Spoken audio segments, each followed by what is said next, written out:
আজ ছিল লিসবনে আমাদের চতুর্থ এবং শেষ দিন। ট্রাম 28-এর ভিড়ভাড়টা আর লম্বা লাইন বাদ দিয়ে আমরা একটু অন্যরকম কিছু করার প্ল্যান করলাম। চলে গেলাম ক্যাডিস মিউজিয়ামে। লিসবনের ট্রাম যাত্রা শুরু হয়েছিল 1872 সালে। আর মজার বিষয় হলো, তখন থেকে শুরু করে আজ পর্যন্ত ট্রাম, বাস, টিকিট, ইউনিফর্ম সব কিছুর ইতিহাস আছে এই মিউজিয়ামে।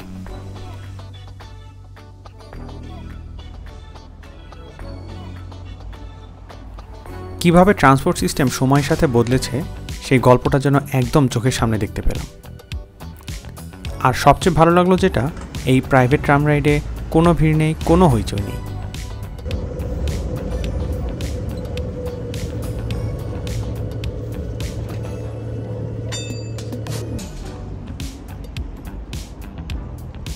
এরপর একসময় ট্রামটা এসে থামলো একটা বিশাল ওয়ার্কশপ শেডে, যেখানে একের পর এক পুরনো ট্রান্সপোর্ট গাড়ি সাজানো ছিল। ঘোড়ায় টানা পুরনো ট্রলি থেকে শুরু করে 20-এর দশকের বাস, সব একসাথে।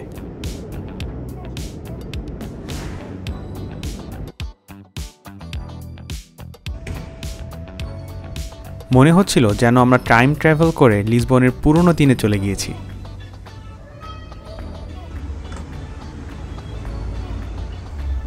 সত্যি বলতে এখানে এসে ট্রাম 28-এ না চড়ার আর কোনো আফসোসই রইল না।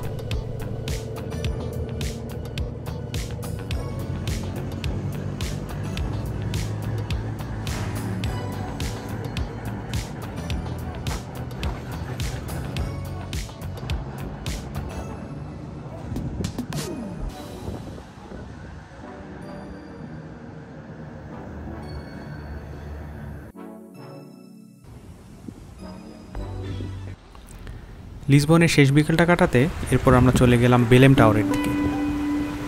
আমার পিছনে যেটা দেখা যাচ্ছে হচ্ছে বেলেম টাওয়ার। 1600 শতকে তৈরি এই টাওয়ার মূলত বানানো হয়েছিল লিসবনের প্রবেশপথ রক্ষা করার জন্য। আর যখন জোয়ার আসে তখন তো মনে হয় পুরো টাওয়ারটাই পানির মধ্যে ভেসে আছে।